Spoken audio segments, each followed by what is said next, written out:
வணக்கம்.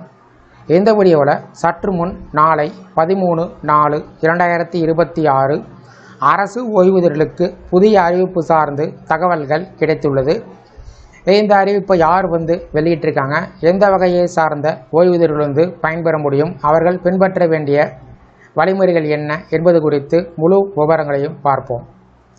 இந்த வீடியோவை தொடர்ந்து பார்க்குறதுக்கு முன்னாடி நம்ம சேனலை இதுவரைக்கும் சப்ஸ்கிரைப் பண்ணாதவங்க இந்த வீடியோக்கு கீழே இருக்க ரெட் கலர் சப்ஸ்கிரைப் பட்டன் அழுத்தி சப்ஸ்கிரைப் பண்ணிக்கோங்க. தமிழ்நாடு வட்ட தொலைத்தொடர்புத்துறை மற்றும் பிஎஸ்என்எல் கோவை வணிகப் பகுதியின் கீழ் வரும் கோவை எஸ்எஸ்ஏ, குன்னூர் எஸ்எஸ்ஏ ஆகிய பிரிவை சேர்ந்த ஓய்வூதியர்கள், குடும்ப ஓய்வூதியர்கள் ஆகியோரின் குறைகளை தீர்ப்பதற்காக ஏப்ரல் 28 செவ்வாய்க்கிழமை அன்று ஓய்வூதிய குறைதீர்ப்பு கூட்டம் பென்ஷன் அதாலத் நடத்தப்பட உள்ளது. ஓய்வூதியர்கள், குடும்ப ஓய்வூதியர்கள் தங்களது குறைகளை அதற்கென்று நிர்ணயிக்கப்பட்ட படிவத்தில் தேவையான ஆவணங்களுடன் இணைத்து தமிழ்நாடு வட்டத்தின் முதன்மை தொலைத்தொடர்புத்துறை கணக்கு கட்டுப்பாட்டாளர் அலுவலகத்தில் உள்ள இணை தொலைத்தொடர்புத்துறை கணக்கு கட்டுப்பாட்டாளர் ஓய்வூதியம் அதிகாரிக்கு அஞ்சல் மூலம் அல்லது இமெயில் மூலம் சமர்ப்பிக்கலாம். மேலும் அலுவலகத்தில் உள்ள ஓய்வூதியதாரர் ஓய்வறையில் வைக்கப்பட்டுள்ள ஓய்வூதிய குறைதீர்ப்பு பெட்டியிலும் குறைகள் தொடர்பான மனுக்களை சமர்ப்பிக்கலாம். குறைகள் தொடர்பான மனுக்கள் அனைத்தும் இணை தொலைத்தொடர்புத்துறை கணக்கு கட்டுப்பாட்டாளர் ஓய்வூதியம் தமிழ்நாடு வட்ட முதன்மை தொலைத்தொடர்புத்துறை கணக்கு கட்டுப்பாட்டாளர் அலுவலகம், சென்னை 6,08,000 என்ற முகவரிக்கு 13/4/2026 மாலை 6 மணிக்குள் சென்றடைய வேண்டும். ஏற்கனவே தங்கள் குறைகளை சமர்ப்பித்து கிடைக்கக்கூடிய பிற அனைத்து வழிகளையும் பயன்படுத்திய பிறகும் நீண்ட காலமாக தீர்க்கப்படாமல் நிலுவையில் உள்ள குறைகளை கொண்ட ஓய்வூதியர்கள், குடும்ப ஓய்வூதியர்கள் மட்டும் இந்த குறைதீர்ப்பு மன்றத்தில் தங்கள் குறைகளை சமர்ப்பிக்க வேண்டும்.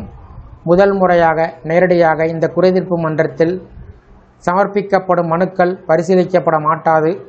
நீதிமன்ற விசாரணையில் உள்ள வழக்குகள், கொள்கை அல்லது அமைப்பு சார்ந்த சிக்கல்கள், முதல் முறையாக சமர்ப்பிக்கப்படும் வழக்குகள் ஆகியவை பரிசீலனைக்கு எடுத்துக்கொள்ளப்பட மாட்டாது. போதிய விவரங்கள் இல்லாத குறைதீர்ப்பு மனுக்கள் பரிசீலிக்கப்பட மாட்டாது.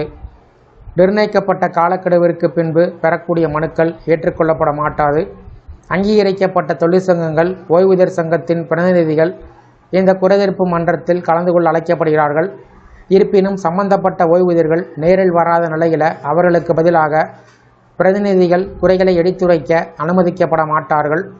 அனைத்து குறைகளும் குறைதீர்ப்பு கூட்டம் நடைபெறும் தேதிக்கு முன்பு முழுமையாக பரிசீலிக்கப்பட்டு தீர்த்து வைக்கப்படும். இது தொடர்பான அறிவிப்பு www.cgcagov.in/ccatn எனும் அதிகாரப்பூர்வ இணையதளத்தில் பதிவேற்றப்பட்டுள்ளது. இந்த இணையதளத்தின் மூலம் குறைகளை சமர்ப்பிப்பதற்கான படிவத்தை பதிவிறக்கம் செய்து கொள்ளலாம். இக்கூட்டத்தில் பரிசீலனைக்காக தேர்ந்தெடுக்கப்பட்ட குறைகள் மேலே குறிப்பிடப்பட்ட அதிகாரப்பூர்வ இணையதளத்தில் பதிவேற்றப்படும். கூட்டம் நடைபெறக்கூடிய நேரம் பின்னர் அறிவிக்கப்படும். இந்த வீடியோ குறித்த உள்ள கருத்துக்களை கமெண்ட் செக்ஷனில் பதிவிடுங்க. இந்த வீடியோ பிடிச்சிருந்தா வீடியோக்கு ஒரு லைக் பண்ணுங்கள். இந்த வீடியோவை அனைவருக்கும் ஷேர் பண்ணுங்கள். நன்றி.